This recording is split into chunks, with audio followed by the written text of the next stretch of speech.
반갑습니다. 미리 인사하고 공식적으로 하는 거랑 다르게 새로운 분들 좀 있네요. 지금 동영상 강의 들어보셨어요? 기본 강의 들으셨고요. 그렇군요. 하여튼 너무 반갑고요. 공식적으로 그럼 시작하겠습니다. 들어갈게요. 안녕하세요. 반갑습니다, 여러분.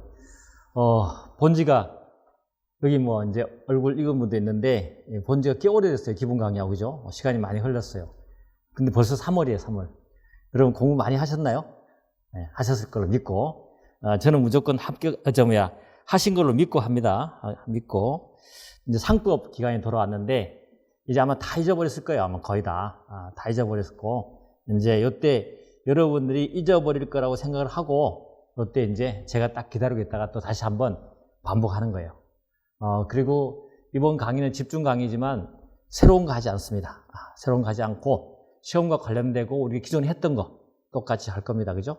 그러니까 요 한 14회 정도 여러분 잘 따라오시면 다시 한번 상법을 완전히 리바이벌 할 수 있습니다. 잘 따라오시도록 하고요. 뭐 처음 오신 학생도 있고 또 동영상 들으면 항상 그래요. 그 전에 안 들었는데 왜 제가 들을 때는 꼭 OT를 그냥 대충 하시냐. 뭐 이런 분도 있어요. 그래서 그럴 수 있을 수 있습니다. 그죠? 요 강의를 처음 들으니까 그래서 간단하게나마라도 이제 OT를 좀 하고 또 이 강의와 관련되는 안내를 좀 하고 시작하겠습니다. 자, 법무사 상법 이제 집중 강의죠. 집중 강의를 시작하는데, 우리 뭐 상법의 특성, 그 다음에 수험 비중, 이런 건 이미 잘 알 겁니다. 알지만 처음 오신 분들은 제가 유인물을 나눠줬으니까 한번 잘 읽어보시는데, 일단 상법이 좀 어렵게 느껴지는 부분이 있어요. 왜냐하면 용어가 좀 어렵다, 그렇게 말씀들을 하시죠. 사실은 용어 어려운 것이 아니고 여러분들이 많이 보지 않았고 친하지 않아서 그렇습니다. 민법은 굉장히 친하게 느껴져요. 그건 뭐냐면 민법을 공부를 많이 했기 때문이죠.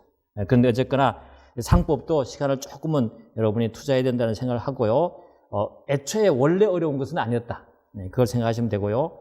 그리고 상법은 원래 양이 많다. 굉장히 양이 많습니다. 어마어마하게 많고 법조문도 민법보다 훨씬 많습니다. 그런데 우리가 이제 양을 줄여서 여러분에게 시험에 맞게 줄여서 굉장히 양이 얇아진 겁니다. 사실 뭐 제가 쓴 것도 뭐 기본서라고 말하는데 그건 기본서가 아니고 어떻게 보면 굉장한 요약서입니다. 요약서. 요약서라고 보시면 될 것 같아요. 그리고 또 그 두꺼운 걸 다 할 수는 또 없고요. 그렇습니다. 그래서 일단 상법은 실무적인 내용이 많고요. 일단 한마디만 하고 넘어가겠습니다. 상법을 이해를 하려면 민법과 같이 이렇게 논리적으로 뭔가 연결해가지고 찾으려고 하면 안 돼요. 이건 하나의 어때요? 상법이란 특별법으로서 제도법이에요. 제도법. 그러니까는 각각의 제도를 모아놓은 법이에요. 그렇기 때문에 뭔가 자꾸 논리를 찾으려고 할 거 없고 그냥 더 쉽습니다. 오히려 주주 대표 소송 그러면 어때요? 이게 뭐 앞에 상충하고 연결됩니까? 안 되잖아요. 그죠? 그냥 주주 대표 소송 그 자체 제도를 확인하시면 돼요. 그 제도를 느끼시면 되는 거죠. 그렇게 느껴가면 되는데 굳이 연결하려고 하고 하다 보면 상법은 민법이 아니거든요.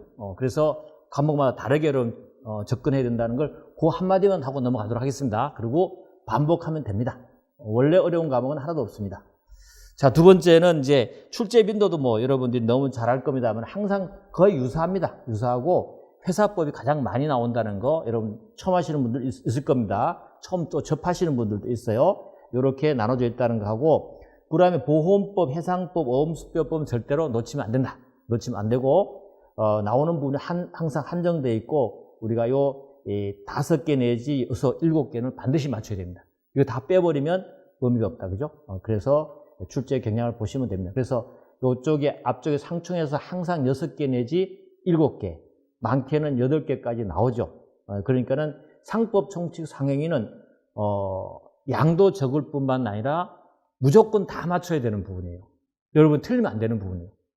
새롭게 이론적으로 뭐 나오는 것도 아니고 그냥 조문 나오고 기존에 제가 했던 판례 그대로 그게 나오는 거예요. 근데도 여러분들이 들어가서 못 맞춰. 왜냐하면 반복을 안 했고 익숙하지 않기 때문에. 그렇죠? 그렇기 때문에 정말입니다. 정말 100% 제가 한 데서 다 나오기 때문에 여러분들이 요건 다 맞추셔야 돼요. 맞추고 회사법 가서 한두 개 틀리고, 안 틀릴 수도 있지만 뭐 한두 개 틀려주고, 나머지 보건법 여기에서 다 맞추면 합격하는 거죠. 상법 때문에 떨어질 것도 없고, 또 상법은 다른 시험과 다르게 이 법무사에서는 전략 과목이에요, 여러분. 아시죠? 1차 합격하는데 상법을 일단 통과하셔야 됩니다. 헌법 열심히 해갖고 점수 안 나오죠.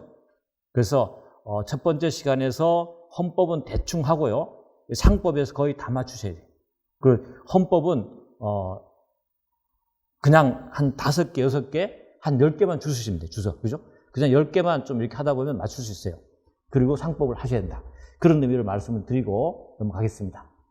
자, 그 다음에 상법의 난이도, 뭐 최근 출제 경향, 이런 것도 여러분이 한번 읽어보시면 될 것 같은데요. 계속 반복해서 말씀을 드리지만 작년보다도 21년이죠. 21년보다도 22년이 쉬웠고 몰라요. 올해는 또 살짝 또 이렇게 난이도가 있을지 모르겠지만 크게 뭐 벗어나지는 않습니다. 제가 한 부분에서 나오기 때문에 크게 여러분이 고민할 거 없어요. 이렇게 난이도 가지고 고민할 거는 전혀 없다고 생각합니다. 그래서 보시면 될 것 같고, 그 다음에 뭐 최근에 대법원 판례는 어김없이 출제되고 있다 그랬죠?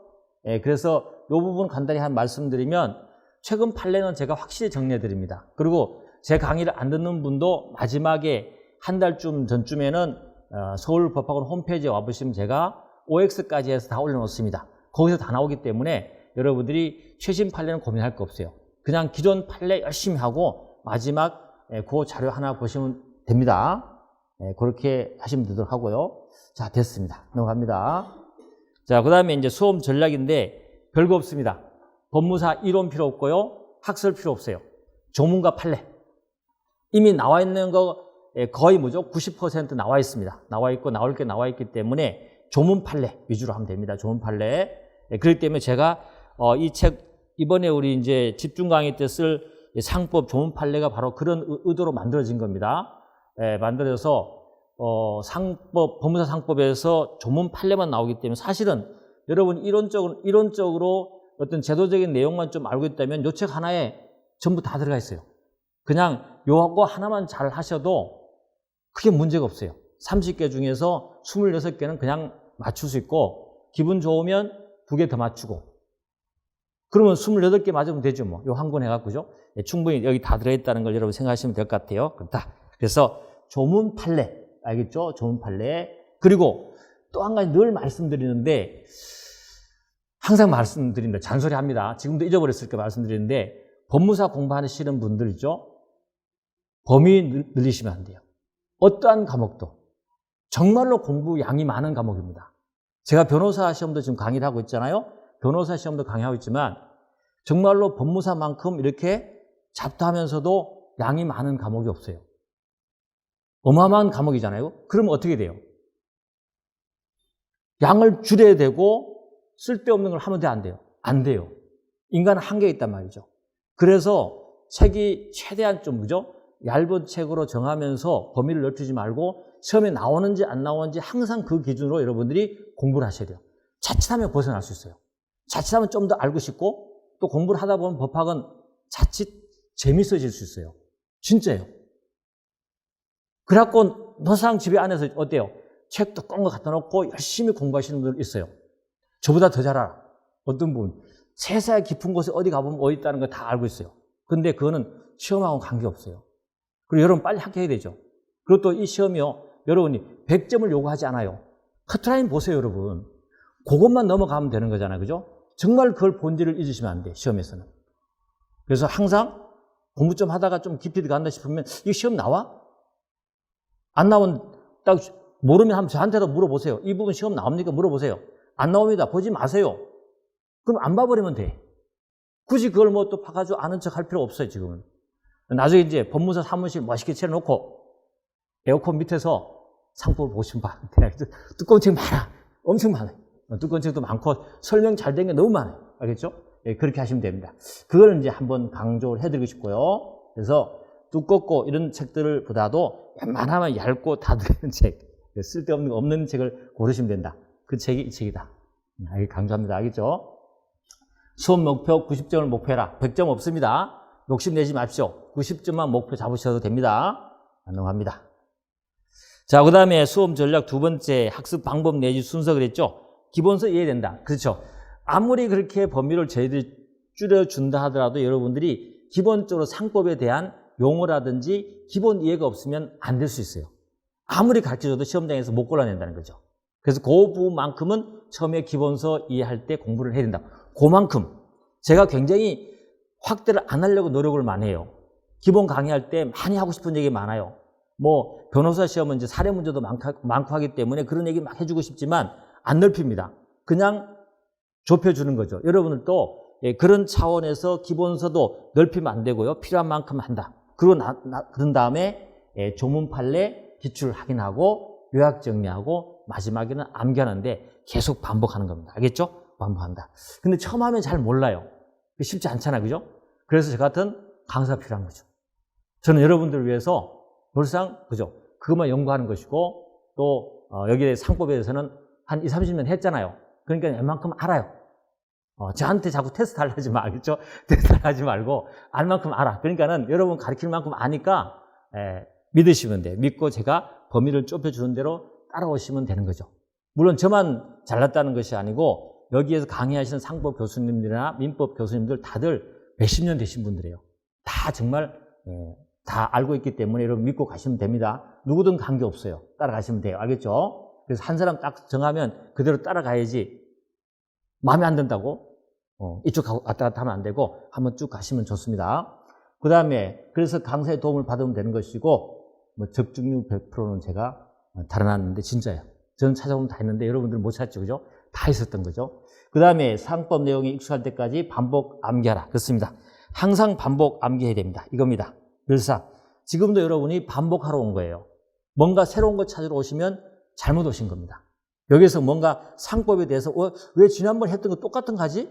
이런 생각을 갖고 난 새로운 거 배우러 왔는데 하신 분들은 여기 있으면 안 돼요. 어디 가셔야 돼요? 도서관에 가셔야 돼요. 상법책 딱 갖다 놓고 새로운 게 너무 많아. 알겠죠? 요즘 새로운 이론도 많고 하기 때문에 하시면 됩니다. 그래서 생소한 것도 자주 보면 정이 든다.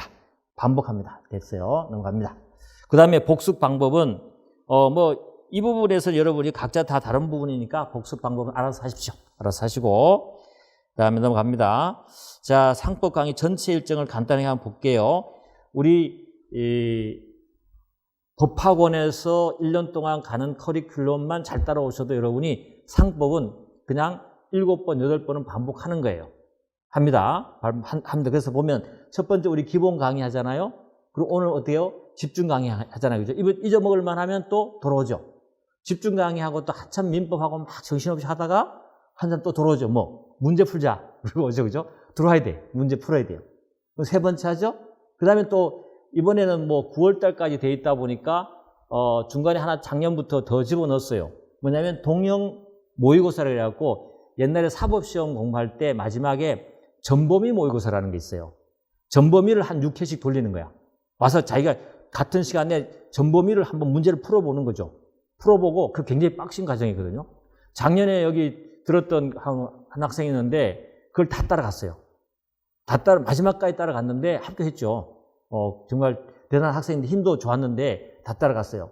굉장히 힘듭니다만은 그 과정 한번 거치면 정말 해탈합니다. 해탈해. 시험에 대해서 해탈해요. 야, 이렇게 빡신 과정 거치면 시험장 가면 쉽게 느껴질 수 있다.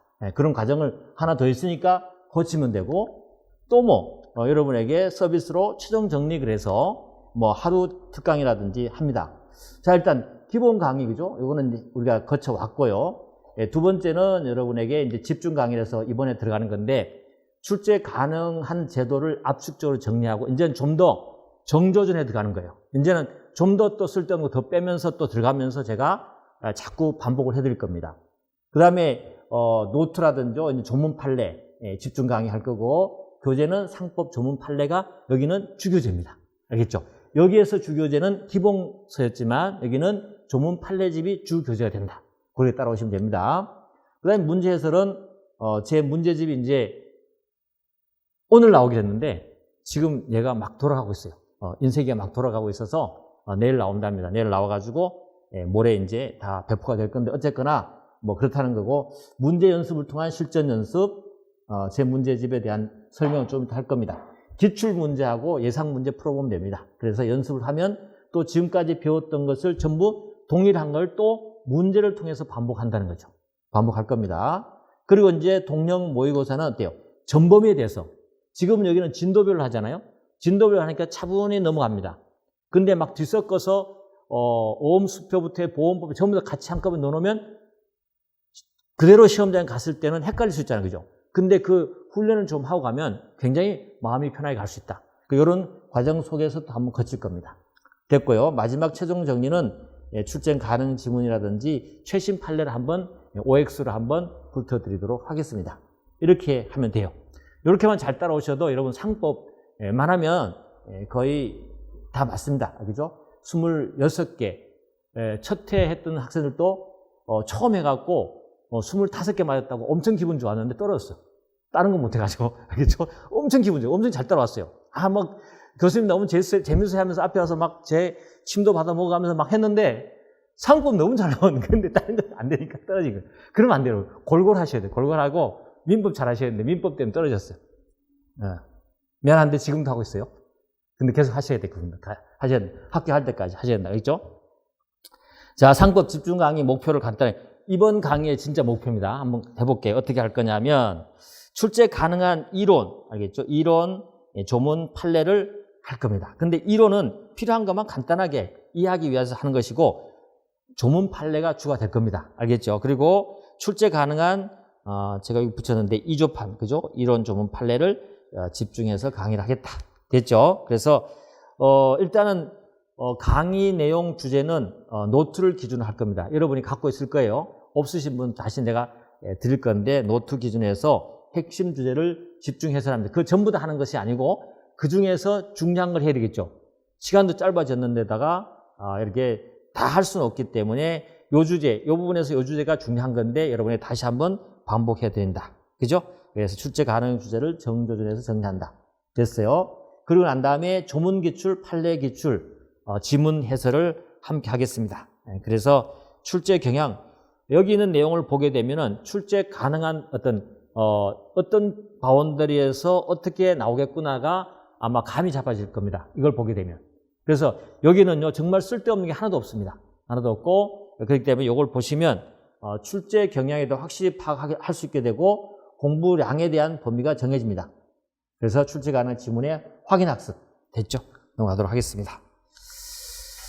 자, 그 다음에 요건데요. 강의 및 학습 질문, 카톡 스터디 참여인데, 혹시 참여 안 하신 분 있을 수도 있어요. 지금 많이 이제 한 100여 명이 들어와 있는데, 카톡방에는 웬만하면 들어와 있는 게 좋을 것 같아요. 왜냐하면 여러분에게 1년 내내 제가 어떻게 뭘 또 해줄지 몰라요. 뭘 해줄지 몰라요. 하여튼간 내가 시간 되는데 여러분의 정말 그냥 도움되는 것만 할 거예요. 거기서는 쓸데없는 게 없어요. 그래서 도움되는 영상이라든지 혹시라도 요즘에 질문도 잘 하시고 하는데 질문해서 도움받으시면 될 것 같아요. 그래서 혹시라도 창피하거나 그러실 수 있잖아요. 그죠? 그래서 익명으로 들어오셔도 됩니다. 알겠죠? 익명으로 자기 네임으로 들어오셔서 하셔야만이 처음 하시는 분 중에서 우리 변호사 카톡방은요. 그렇더라고요. 그러니까 작년에 우리 같이 카톡방에 같이 잘 했는데 떨어졌어. 떨어진 게 아니라 올해 시험을 못 봤어 지금. 못 봤는데 이름이 나와 있으니까 창피하니까 탈퇴를 해버렸어요. 탈퇴하는 거죠. 그러니까 익명으로 들었어요. 알겠죠? 익명으로. 그래야 혹시라도 여러분들 중에서 처음 하시는 분들은 오래 안 될 수도 있잖아요. 그죠? 그 다음에도 이걸 또 활용하셔야 됩니다. 끝까지 합격할 때까지 카톡방은 활용하시면 좋습니다. 계속 반복해 드릴 거기 때문에 그래서 익명으로 웬만하면 들어오시면 좋을 것 같아요. 누군지 모릅니다. 저도 몰라요. 누군지 모르고 그냥 개똥 그러면 걔가 개똥인 줄 알아요. 알겠죠? 전혀 몰라요. 그냥 들어오시면 돼요. 그래갖고 있더라도 개똥이가 안 떨어져야 돼. 개똥이가 안 붙었구나. 뭐 그 정도예요. 그렇지 굳이 개똥이를 찾아서 너 왜 떨어졌나 하지 않습니다. 알겠죠? 그래서 웬만한 익명으로 들어오고 합격할 때까지 계속 활용 좀 하시면 좋겠습니다. 그래서 법무사 상법 교실을 단톡방에 치시면 승인 코드가 828253. 빨리빨리 오세요. 이게 빨리빨리 53입니다. 그리고 질문할 때 카톡방에 질문하면 좋은 것이 뭐냐면 사실은 다른 학생들도 그 질문을 통해서 간접적으로 아는 분들이 꽤 많아요. 도움이 될 수 있는 부분이기 때문에 해주면 좋고 굳이 개인적으로 하고 싶다면 개인 톡으로 내 마음 오케이를 해주시면 되겠습니다. 자, 그리고 카톡방 영상 스터디를 계속 진행할 거예요. 오늘 제가 여러분에 나눠준 이 2020년 상법 판례 총정리 있잖아요. 이 부분을 제가 미리 아마 다음 주부터 해서 카톡방에 여러분에게 이제 조문 스터디 3개 올리고 하나 더 올려서 여러분이 한번 볼 수 있도록 해서 미리 한번 들어두시면 좋습니다. 왜냐하면 제가 판례를 그냥 OX로 하는 것보다도 좀 제가 조문까지 좀 설명하면서 그 판례에 대한 그 해설을 좀 해주고 있어요. 네, 그 내용을 여러분 들으시면 도움이 될 겁니다. 어쨌거나 카톡방을 좀 활용을 잘 하시라고 이제 권해드립니다. 자, 그 다음에 강의 교재 수강 요령입니다. 강의 교재는 주교재가 상법 조문 판례다. 알겠죠? 조문 판례다. 그 다음에 연습 교재는 이제 객관식이죠. 객관식 문제집인데 혹시 좀 여력이 되거나 본인이 지금 문제를 풀 수 있는 힘이 된다, 공부가 돼 있다라고 생각하시는 분들은 옆에 놓고 지금부터 연습하셔도 상관없습니다. 하시다가 객관식 해설 강의 때 같이 한번 쫙 들으면서 또 한번 풀면 또 반복되는 것이거든요.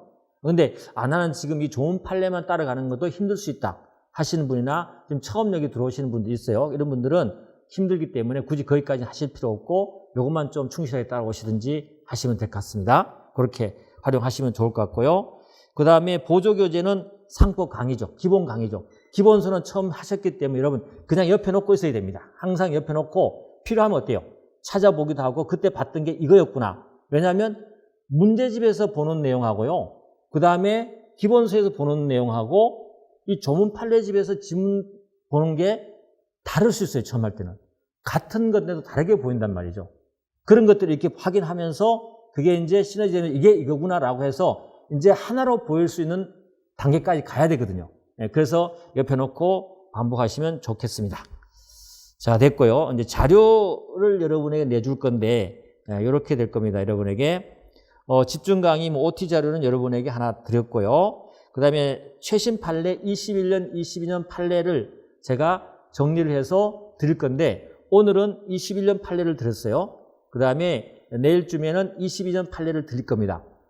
판례 나온 걸 제가 그냥 OX가 아니고 요지, 그 다음에 필요한 사례가 있으면 사례까지 해서 그 다음에 요지, 전압 판례 같은 경우는 다수 의견 혹은 필요하면 소수 의견까지 좀 넣어서 제가 판례를 좀 이해할 수 있도록 제가 넣어놨어요. 그래서 그렇게 만들어 놨으니까 근데 양도 많지 않아요. 그래서 지금 아예 하면서 여러분들이 지금 가면서 상법 판례, 최신 판례를 정리를 해버리세요.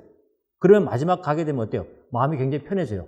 그래서 제가 그때 뭐 특강 한번 하거나 무료로 특강할 때 와서 한번 확인하면서 한번 듣고 끝나시면 되는 거죠. 알겠죠? 그래서 미리 좀 준비하시면 좋을 것 같고 그 다음에 상법 강의하고 조문 판례 아무래도 사람이다 보니까 거기 오탈자가 좀 있을 수 있어요. 이런 부분 크게 뭐 지장은 없는데 공부하는 지장은 없어요. 근데 여러분 오탈자 하나 때문에 스트레스 받지 마세요. 알겠죠? 그것 때문에 합격에 지장 없어요.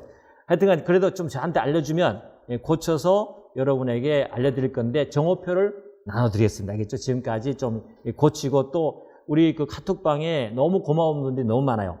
공부를 열심히 많이 하셔요. 뭐 하여튼간에 점찍은 거 하나까지 다 이렇게 지적해 주셔가지고 좋은 책이 만들어질 것 같아요. 그래서 그걸 제가 올려드리겠습니다. 알겠죠? 그러면 이걸 가지고 확인하시면 될 것 같고 그 다음에 강의 노트 있죠? 이번에 강의 노트를 가지고 갈 겁니다. 강의 노트를 갖고 할 거니까 강의 노트 반드시 가져오시고 기본 강의할 때 들었던 가져오시면 돼요. 거기 표시해 놓으셨을 겁니다. 아마. 그렇기 때문에 또 제가 새로 주는 것에 약간 추가된 게 있을 수 있어요. 그리고 또 수정된 게 있을 수 있어요. 그런 부분은 제가 지적을 해드릴 거니까 여러분이 고쳐 나가면 되고 웬만하면 또 새롭게 지금 처음 듣는 학생은 새롭게 하는 게 좋아요. 그렇지만 아예 미리 좀 손도 대고 표시도 했던 분들은 그걸 그냥 갖고 가시는 게 더 낫습니다. 알겠죠? 가시면서 보완을 좀 하시면 좋을 것 같아요. 그러니까 제가 잘못 전달 드린 것도 있기 때문에 수정해 드리겠습니다. 그렇게 보시면 돼요. 자, 자료는 뭐 이 정도로 하겠습니다. 이 정도로. 자꾸 새로운 자료를 많이 주는 건 필요 없고 이런 판례 자료는 반드시 필요하기 때문에 드리는 거예요. 그 다음에 수강 요령은 여러분 잘 알 겁니다. 웬만하면 필기는 하지 마시고 집중해서 들으시고 표시만 하시고 왜? 제가 이렇게 고생해서 만들어서 PPT 만들어 준 거는 제가 다 뿌리고 있잖아요. 모든 사람이 다 줍니다. 공짜로 다 줍니다. 다 주는 이유는 뭐냐면 여러분이 웬만하면 필기하는 데 좀 신경 쓰지 말고 자꾸 머리에 익혀놓고 내가 아는 게 중요한 거예요. 쓰는 게 중요한 거예요. 어떤 분들은 필기에 그냥 꽂혀 있는 분들도 있어요. 너무 예쁘게. 그럴 필요 없어요. 일단 내가 알고 공부를 한다는 데 의의를 두기 때문에 웬만하면 여러분이 이 PPT를 가지고 확인하는 용으로 활용하시면 좋겠습니다. 알겠죠? 이해 안 되는 부분은 체크하면 됩니다. 자, 뭐 교재는 뭐 간단하게 제가 설명하긴 그렇고요. 이런 게 이제 전문 판례입니다. 다들 갖고 있을 거면 웬만하면 다 갖고 있을 거라고 생각하고요. 이걸로 강의 나가도록 하겠습니다. 뭐 특징은 여러분 책에 있기 때문에 그냥 보시면 되는데 요 주 교재이기 때문에 요것에 대해서 특징은 좀 설명을 드릴게요. 그래야 될 것 같아요. 처음 오신 분도 있고 하니까. 구성은 일단 조문 정리, 그리고 기출 지문. 근데 기출 지문을 조문 기출과 판례 기출로 나눠서 해놨습니다. 나눠서 해놓고 그 다음에 처음부터 법무사 처음부터 끝까지 그죠?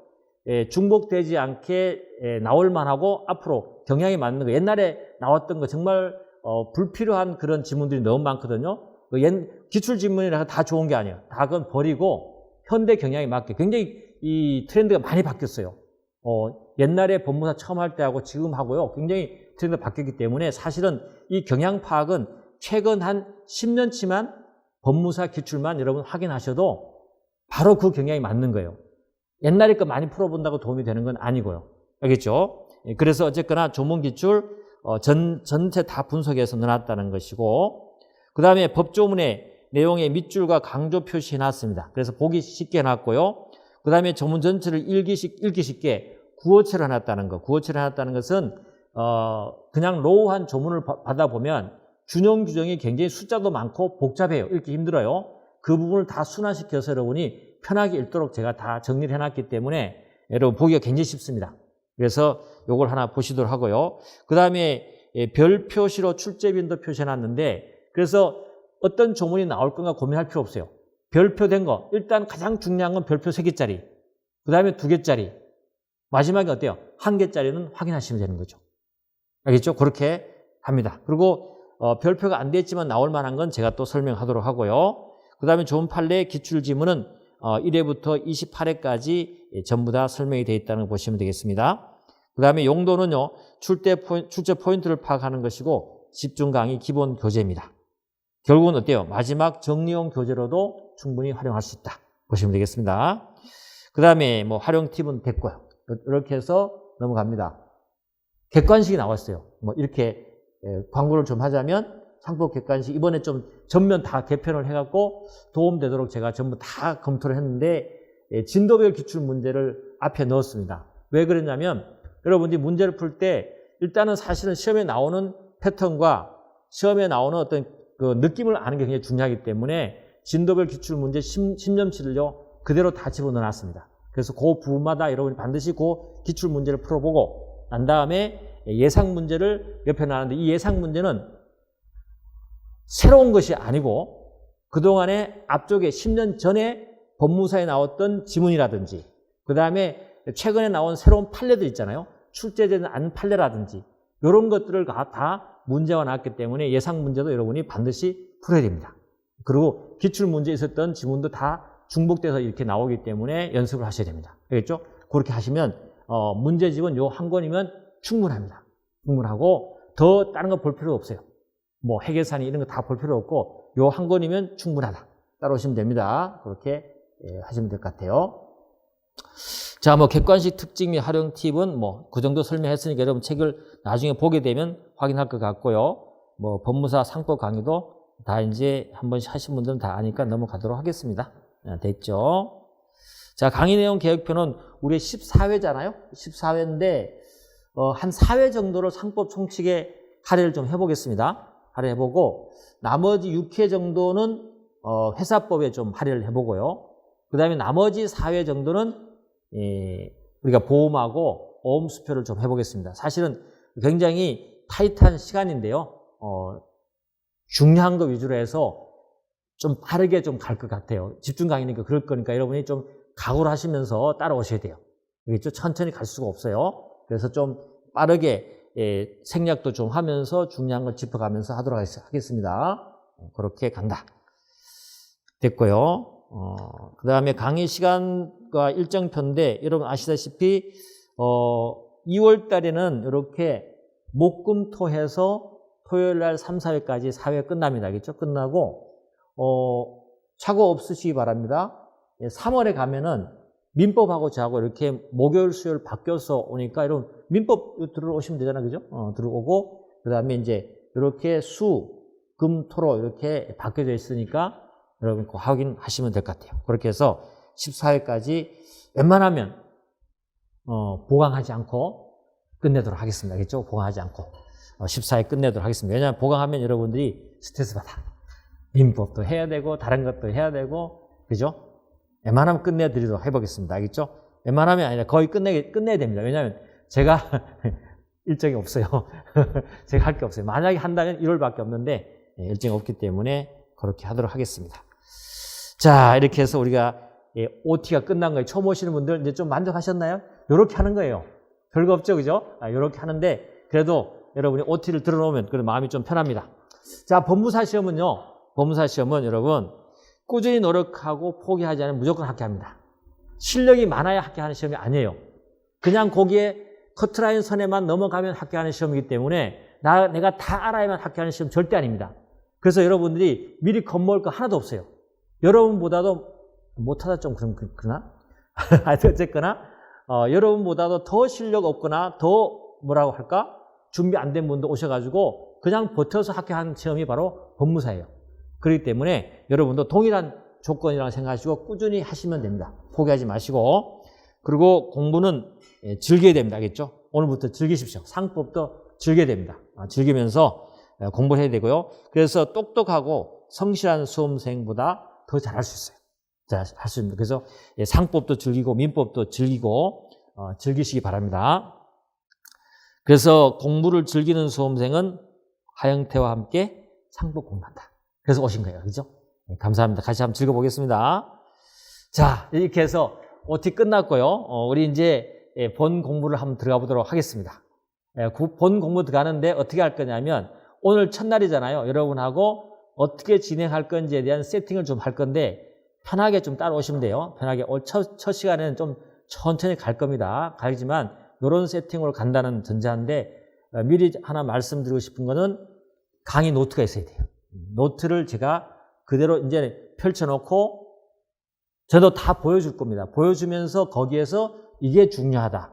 알겠죠? 책 보듯이 할 겁니다. 알겠죠? 책 보듯이. 제가 거의 PPT에 필요한 것만 딱딱 띄워주니까 학생들이 좀 당황스러워하긴 해요. 툭툭 그것만 튀어나오고 그런 부분이 있어서 여러분하고 좀 더 일치감 있게 학습의 효율성을 높이기 위해서 그냥 다 띄워놓고 빨리빨리 넘어가면서 이게 중요합니다라고 책 보듯이 넘어가면서 갈 겁니다.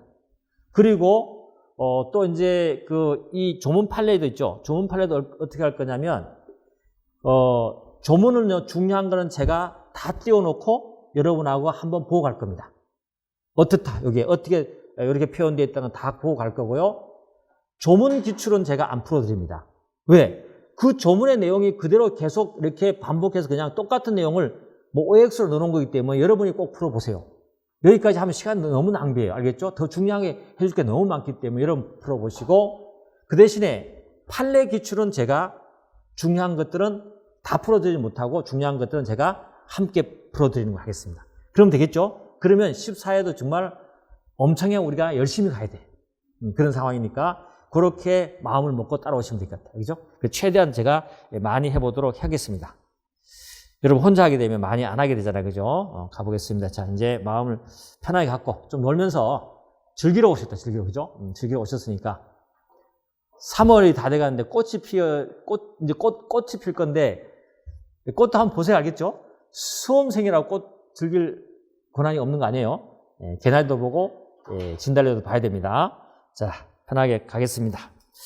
자, 1회 오늘 강의를 하는데 오늘은 한 상호쯤까지 한번 가볼 겁니다. 상호쯤까지 가볼 건데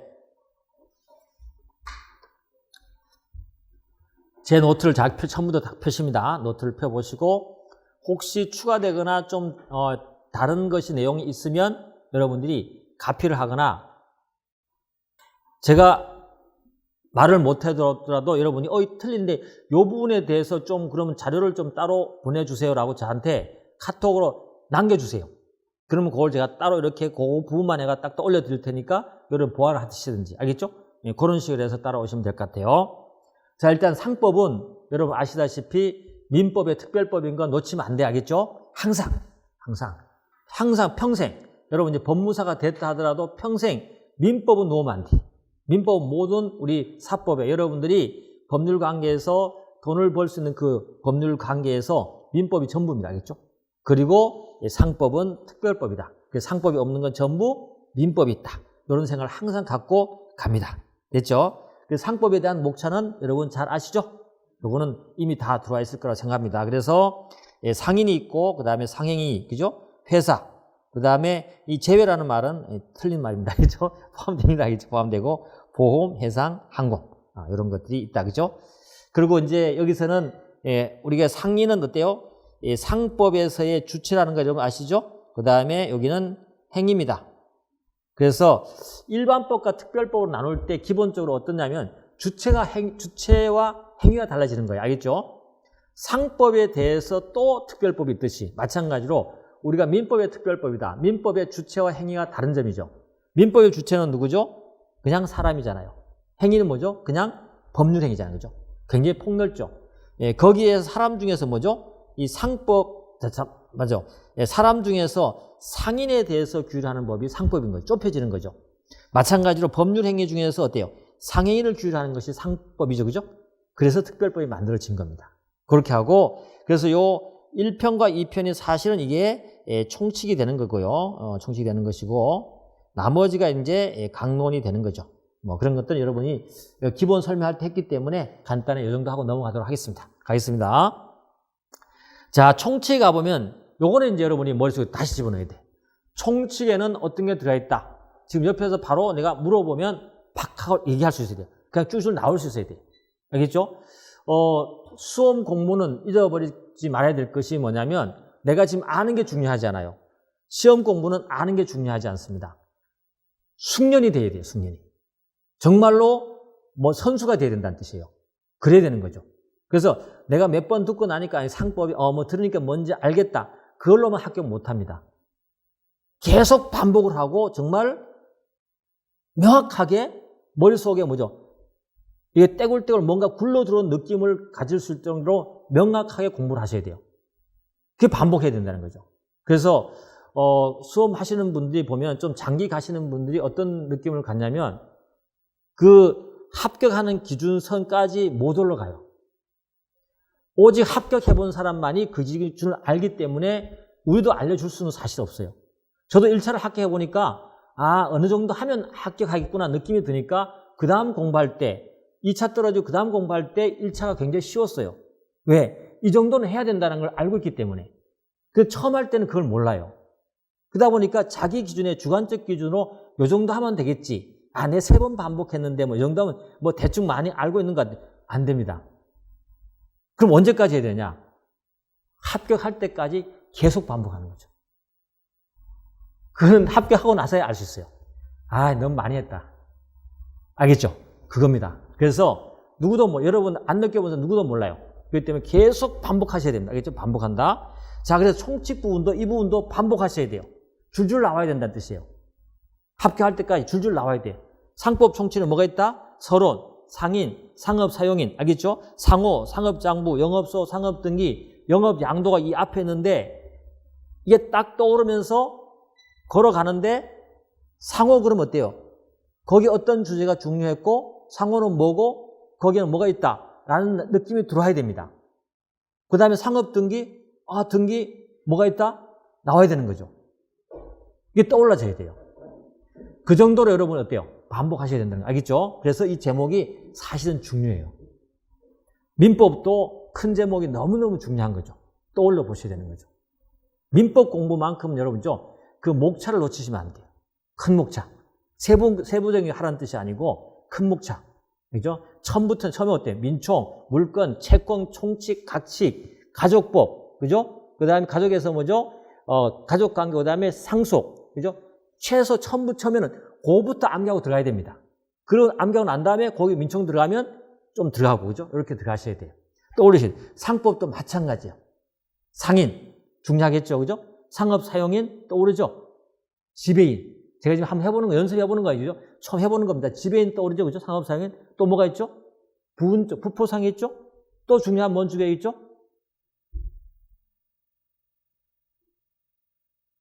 경업금지 의무나 이런 것도 있잖아요. 상업사용 의무. 그게 포인트가 되는 거죠.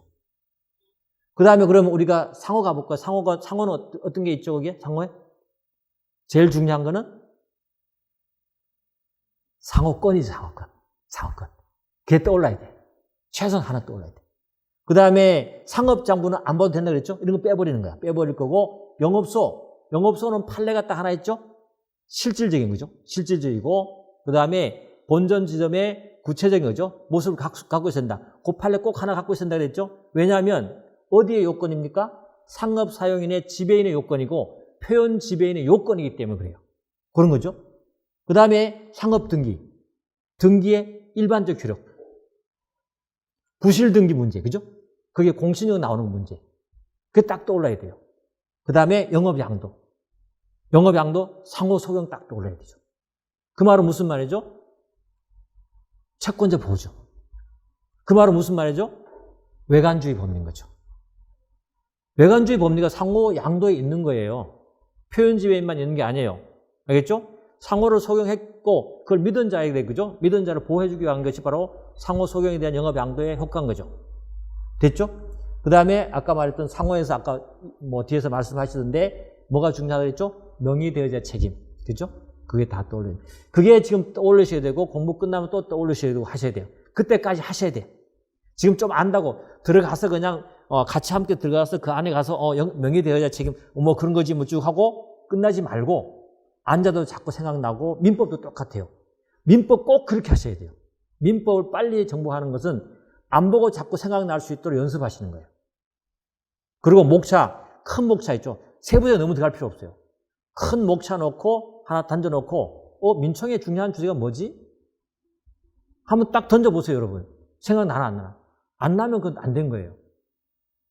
2차 답안 써야 될 거 아니에요. 2차 답안 그렇습니다. 정말로 여러분 하나도 있죠. 암기 안 되면 2차 답안 써줄 수가 없어요.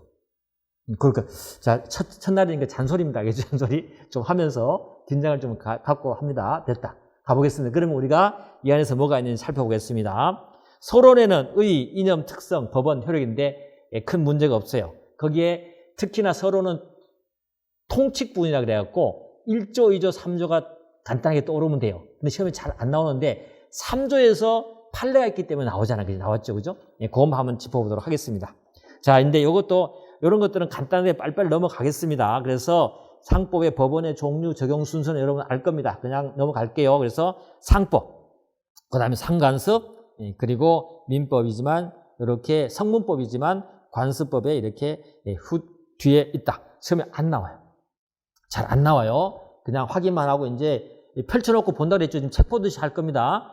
왜냐하면 이걸 다 빼버리고 하니까 학생들이 처음 하는 학생들도 그렇고 좀 한 학생은 또 저한테 갑자기 그걸 찾고 왔다 갔다 하기가 좀 그러니까 같이 책 보듯이 좀 하면서 중요한 거 짚어달라는 좋은 생각이었어요. 그래서 지금 그렇게 할 겁니다. 그렇게 할 거니까 보면서.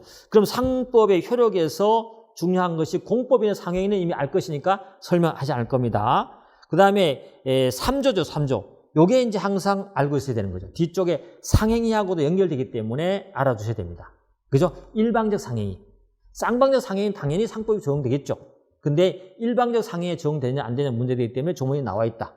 그런데 여기서 하나 더 나아가서 일방적 상행인데 한쪽에 한 명만 상인이고 관련되는 자들이 상인이 아니었더라는 거죠. 이때 이들도 상법이 적용될 거냐가 문제됐던 거예요. 판례가 뭐예요? 정리해줬죠. 적용한다고. 알겠죠? 그런데 조심할 거 그건 들어가면 어떤 게 있습니까? 채무자일 때 얘기고 만약에 그들이 한 명이 상인이 아니고 만약에 채권자만 상인이었다. 그때는 적용이 안 되는 거거든요. 거기까지 여러분이 알고 있습니다. 그래서 이렇게 우리가 공부를 얘기하듯이 나눠가면 돼요. 나눠가면서 여러분 이해하시면 충분합니다. 그래서 당사자 일방의 수인인 경우 제가 이렇게 하면서 별표를 칩니다. 이게 이제 이런 방식이에요. 이렇게 쭉 펼치면서 넘어가다가 어떤 건 안 볼 겁니다. 안 보고 넘어가다가 이게 중요합니다 하면서 제가 설명할 겁니다. 이게 집중 강의입니다. 알겠죠? 집중 강의니까 그렇게 따라오시면 돼. 그래서 일방 여기 제가 했다는 것은 이게 중요한 거라는 얘기죠. 그죠? 그래서 그중에 1인에게만 상행이더라도 전원이 상법이 적용된다.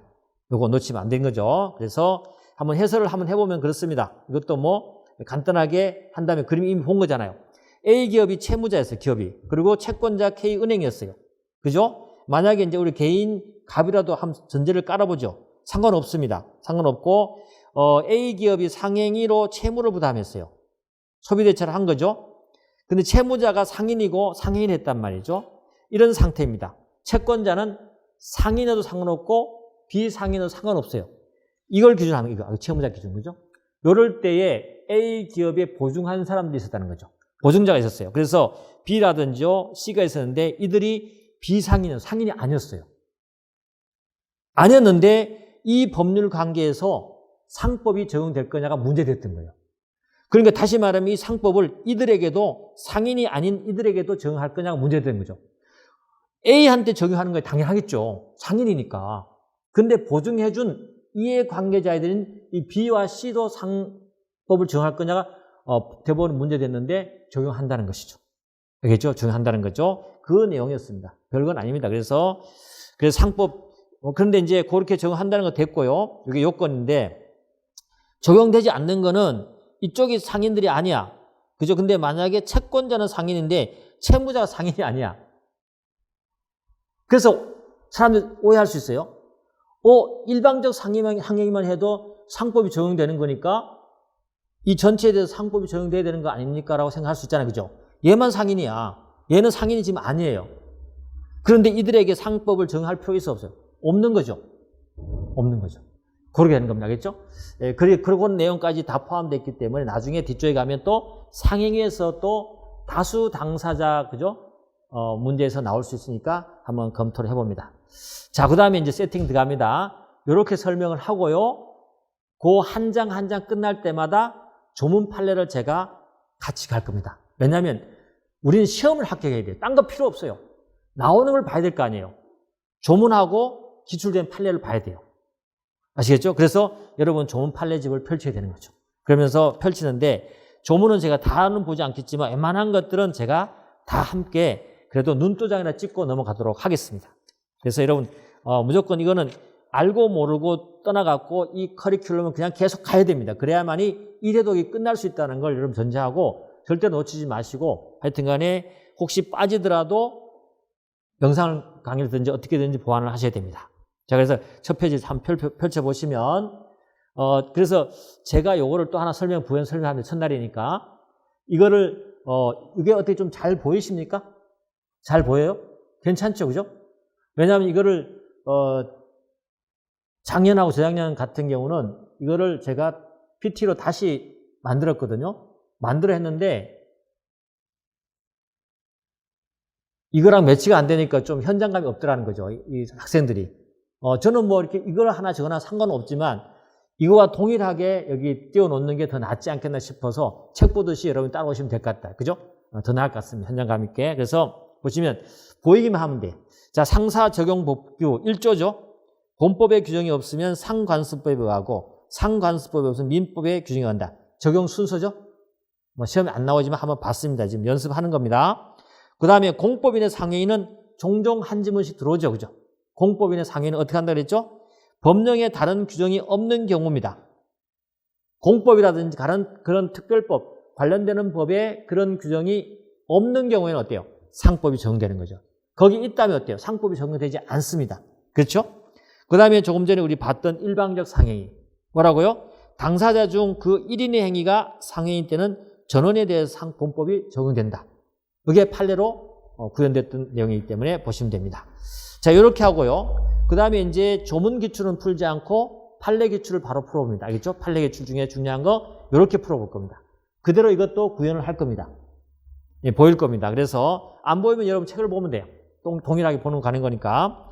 그래서 판례 기출, 그죠? 3조에 대한 판례 기출인데 상법 3조에 따라서 당사자 중 1인의 행위가 상행위 때는 전원에 대해서 상법이 적용된다. 따라서 그러니까 여기까지가 조문이었는데 판례가 지금 확장된 거예요. 알겠죠? 확장된 겁니다. 그래서 일방적 상행위에서 조문에는 일방적 상행위를 설명하고 있었지만 법률관계가 발전하다 보니까 어때요? 그 상인의 어때요? 관여된 자가 비상인일 때 어떻게 할 거냐가 문제가 바로 이 문제잖아요. 그죠? 그래서 추가로 나온 겁니다. 그래서 따라서 당사자 일방이 수인이야. 여러 명이죠. 수인인 경우에 그 중에 한 명만 상행이 내진 또 상인했다는 거죠. 상행이 되더라도 전원에 대해서 상법이 적용된다고 해석된다. 맞습니까? 맞는 거죠. 조문보다 더 확장됐죠, 판례가. 그죠? 예, 그렇게 되는 거예요. 그래서 판례는 이렇게 이런 조문에 대한 확장과 조문을 확인하는 역할이 바로 뭐죠? 판례가 하는 거죠. 요즘에는요, 이론도 필요 없습니다. 판례가 워낙 그때그때마다 잘 나오기 때문에 판례만 잘 봐도 우리가 모든 걸 공부를 다 할 수 있습니다. 됐습니다. 이렇게 해서 이렇게 나왔다는 걸 알려드리고 넘어가는 거죠. 이제 상인 넘어갑니다. 알겠죠? 자, 넘어갑니다. 그럼 상인 넘어갈 때는 여러분 뭘 봐야 되죠? 노트를 보시는 거죠. 노트를 펼쳐놓고 같이 또 책 보듯이 보고 그 다음에 또 조문 보고 판례 보겠습니다. 자, 그 다음에 우리가 한번 떠올려 볼까요? 상인에는 뭐가 있죠? 상인의 의 종류가 중요하죠. 그죠? 상인의 의죠. 상인이 뭐냐? 그 다음에 상인의 종류. 뭐가 있었죠? 의제상인. 좋아. 떠올라야 되죠. 그죠? 당연상인, 의제상인, 소상인이 떠올려야 되죠. 그죠? 세 가지 떠올려야 돼요. 하여튼 계속 반복하십니다. 계속 반복합니다. 떠올려야 돼요. 그 다음에 상인 자격과 취득과 상실 있죠? 이 부분도 알아둬야 되죠. 왜? 판례가 있잖아요. 판례가 있는데, 우리 그냥 안 보고 좀 합시다. 안 보고. 판례가 있는데, 상인 자격, 취득, 상실은 두 가지를 항상 생각하셔야 돼요. 특히 변호사 시험에는 그 사례가 거의 나오거든요. 사례 나올 때 이 상인 판단을 잘해야 되는데, 개인 상인과 법인 상인이 나눠지잖아요. 그죠? 이게 꼬여버리면 어때요? 사례를 못 풀어요. 이게 학생들이 보면 그런 걸 모르는 학생이 너무 많더라고요. 그래서, 이렇게 말하면 좀 그런데, 변호사 하는 학생들은 아직까지 비법학과 학생들이 너무 많아서 법을 좀 많이 몰라요. 모르기도 합니다. 근데 공부를 하면 또 되겠지만, 실력이 좀 많이 좀 위에 있는 사람들 많이 차이 나지만 밑에 있는 분들은 굉장히 좀 수준이 좀 많이 낮아요. 낮다 보니까 설명이 좀 그런데 어쨌거나 이 상인도 개인 상인, 우리가 법인 상인 나눈 이유가 다 있는 거예요. 그렇죠? 그러면 개인 상인은 상인 자격 언제 취득할까요? 법인 상인은 언제 취득하죠?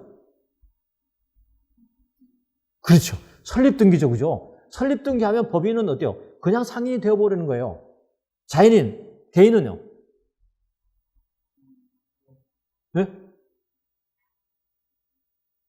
장사할 때? 그치? 그때는 이 말이 떠올라야 돼. 판례가 떠올라야 돼. 우리가 여러 번 학설을 듣겠지. 뭐, 이때쯤에 상인이다. 뭐, 장사할 때 상인이다. 뭐, 간판 달았을 때 상인이다. 다 할 수도 있겠죠. 그것도 학설이지 뭐. 수밖에 학설이지만 우리 판례 하나만 알면 되죠. 객관적 인식 가능설. 누가 봐도 이거는 지금 영업을 하려고 하는 것 따라 느꼈을 때 상대방이 그죠. 그때 상인을 보는 거지 판례 입장이잖아요. 그럼 끝난 거죠. 그래서 우리가 2절 나올 때 이 부분은 그것만 알고 있으면 되는 거죠. 그럼 하나 더 들어가 볼까요? 그러면 상인의 소멸은 어떻게 할까? 소멸. 여기 나오네. 소멸. 소멸 언제? 개인 상인은 언제 소멸되죠? 법인 상인은 언제 소멸되죠?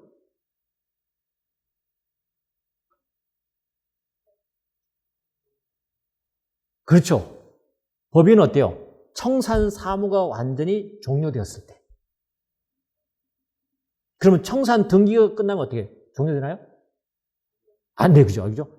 청산 등기는 뭐죠? 선언적 효과밖에 없어요. 그래서 조금이라도 사무가 남아있으면 그 법인은 그만큼만 어때요? 권리능이 살아야 되는 거죠. 알겠죠? 그거다. 자연인은 어떻게 돼요? 세무서 가서 폐업신고? 그렇게까지 아니고 사실상 영업을 하지 않을 때. 그냥 문 닫으면 돼. 그냥. 자연인 알겠죠? 문 닫으면 돼. 끝이에요. 요것만 정확하게 알고 있으면 되는 거거든요. 사실은. 근데 이런 걸 놓치면 안 돼. 그러니까 계속 뭐 공부는 하는데 이게 자기 스스로 생각해 보면서 되물어 보면서 딱딱 떨어져야 되는데 이게 안 되면은 계속 안 되는 거예요. 여러분들 민법도 그렇게 한번 자기한테 질문하면서 좀 어렵지만 귀찮아요. 굉장히. 이게 귀찮은데 질문하면서 좀 해보시고 집에 가면서 버스 칸에서도 어때요? 민법에 제목을 한번 또 올려보면서 아, 우리 거기에 뭐가 있었지? 뭔데? 이게 생각 안 나지? 라고 고민을 하고 집에 가서 한번 더 보면 굉장히 도움이 많이 돼요. 그런 식으로 공부하시면 되겠습니다. 됐어요. 자, 그럼 가볼게요. 상인. 상인도 우리 좀 펼쳐 놓습니다. 상인 개념은 크게 문제 안 되기 때문에 넘어갑니다. 권리 의무의 기속자라는 말 하나를 여러분이 알아두셔야 돼요. 명의. 책임지는 자. 알겠죠? 명의라는 말은 상법에서는 명의라는 말이 앞으로 계속 나오잖아요. 무조건 책임지는 자. 책임지는 자. 계산 나오면 어떻게 돼요? 돈 내는 것. 내가 돈 냈다. 자기 계산. 다른 사람 돈을 빌려와서 영업을 했다. 타인의 계산. 끝난 거예요. 그걸 뭐 그렇게 구차하게 많이 설명해요. 필요 없어요. 그렇죠? 남의 돈 빌려 하느냐? 타인 계산. 그렇게 생각하시면 되는 것이고, 상인 종류는 이미 말씀드렸죠? 당연상인, 의제상인, 소상인. 거기에 대한 특징만 우리가 간단히 살펴주면 되는 거죠. 이거 넘어갑니다. 그 다음에 상행인 개념은 영리 목적 크게 다 신경 쓸 거 없고요. 그 다음에 상행이 나중에 다시 한번 볼 거네 됐고, 종류는 기본적 상행이와 보조 상행인데 나중에 볼 겁니다. 영업으로 영업을 위하여 느낌이 오죠? 넘어갑니다. 영업을 위해서 넘어갑니다. 다른 건 다 큰 의미가 없어요. 자, 그럼 당연 상인 한번 가볼게요. 뭐라고 되어 있다고요? 자기 명의로 되어 있잖아요. 명의죠? 그리고 뭐 두 가지가 중요해. 상행위. 자기 책임하에 상법에 규정되어 있는 46조의 상행위를 하는 자를 뭐라고 한다? 당연상인 하는 거죠. 알겠죠? 당연상인 하는 거죠. 그래서 자기 명의는 권리 기속 주체 됐고, 하나 포인트 짚습니다. 이거는 실질적으로 판단한다. 형식적으로 판단하지 않는다. 그죠? 실질적으로 판단. 이게 차주 시험에 나오잖아요. 실질 판단 안 되죠? 이거 이제 판례를 하나 보여드릴 겁니다. 실질에 따라 판단. 다시 말해서 남의 명의를 빌려와서 내가 영업을 하고 있는데 사실은 내가 진짜 영업을 하고 있는 자야. 근데 등록이나 허가 신청받은 사람은 다른 이름이야. 누가 상인이죠? 실제 영업하는 자. 그게 바로 실질적으로 판단하는 뜻이야. 알겠죠? 그래서 이 말은 그 말을 의미한다는 걸 여러분 알아두셔야 돼요. 됐죠? 그래서 제가 좀 요약해 놓은 거고 좀 이렇게 그런 거지만 여러분들이 잘 이해하고 마지막에 보기 굉장히 좋은 자료예요. 이 자료가 좋다고 하고 정말 멋지다 라고 저한테 얘기하는 사람은 합격할 수 있어. 뭐 복잡하니, 뭔지 모르겠어. 뭐 이렇게 하면 어때요? 이게 암호가 해독되면 하면 아직까지 좀 공부 더 하셔야 돼요. 됐죠? 하여튼 정리를 잘 해놨다 보시면 됩니다. 그 다음에 자기 계산 됐고, 판단 기준, 실제 영업상 주체를 말한다. 판례 해설 간단하게 우리 저번에 한 번 본 적 있죠? 행정관청에 대한 인허가 명의나 국세청에 신고한 사업자 등록상의 명의와 실제 영업상의 주체가 다른 경우 누구로 한다? 실제 영업상. 이 판례가 계속 나오잖아요. 그죠? 계속 한 집으로 나옵니다. 맞게 나오기도 하고 틀리게 나오기도 합니다. 그래서 판례 사안은 우리가 처의 이름을 빌려서 영업을 했던 자, 남편이 사건에 문제가 됐었는데 그러면 거기에 피고가 누구여야 됩니까? 남편이에요. 신청된, 신고된 부인이에요. 남편인 거죠. 이 사건입니다. 알겠죠? 그래서 그림도 넘어가도록 하겠습니다. 이렇게 해야만 됩니다. 자, 됐죠? 그 다음에 의제상인 갑니다. 의제상인은 잘 보셔야 돼요. 당연상인을 기준으로 해서 보는 거예요. 당연상인을 해보니까 자기 책임하에 46조의 상행위를 하는 자를 우리가 상인한다. 그래서 상인만이 우리의 상법이 적용되잖아요. 그리고 46조 행위를 했기 때문에 그 자만이 상법이 적용되겠네요.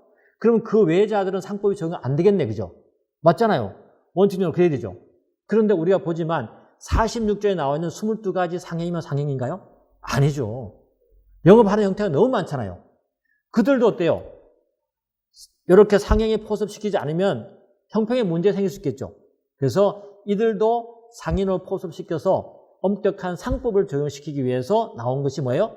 의제상인인 거죠. 그래서 이런 표현을 씁니다. 가학상으로. 어때요? 상법 46조의 상행위의 종류를 열거적으로 22가지 넣다 보니까, 그죠? 너무 엄격하게 열거를 했기 때문에 거기에 대한 거죠? 대안으로 나온 게 뭐예요? 의제상인인 거죠. 알겠죠? 그렇게 생각하시면 됩니다. 그래서 그 표현이 전문적인 표현으로 뭐라고 합니까? 46조의 획일성을 보완하기 위해서 나온 것이 뭐라고요? 의제상인인 거죠. 그럼 의제상인은 상행위를 하지 않잖아요. 상행위를 하지 않는데 우리 상법을 적용하려면 어떻게 돼요? 뭔가 주체가 있고 뭔가 행위를 해야만 우리 상법을 적용하잖아요. 그럼 어때요? 논리적으로 상인이 상행위를 했을 때 상법을 적용한다면 그러면 상인이 아닌 자를 의제상인을 만들었다. 그럼 행위에 대한 뭔가가 나와야 될 거 아니에요. 그걸 뭘로 만들어준 거예요? 준상인이라는 말을 하나 붙여준 거예요, 그냥. 걔가 하는, 의제상인이 하는 행위를 뭐 한다? 준상행위를 하고 상행위와 같이 취급하겠다라고 법의 뒤쪽에 조문에 나온단 말이죠. 알겠죠? 그런 의미를 갖고 있는 거예요. 그래서 준상행위 66조에 나와 있는 이유가 바로 그겁니다. 그 균형을 맞춰주고 논리를 맞춰주기 위한 거죠. 됐죠? 이렇게 하면 될 것 같아요. 자, 그 다음에 뭐 설비 상인하고 좀 나옵니다만은 시간이 좀 지났나요? 1시간 지났죠? 자, 그럼 이렇게 이제 우리가 공부를 한다는 걸 생각하시고, 설비 상인부터는 조금 쉬었다가 진행하도록 하겠습니다.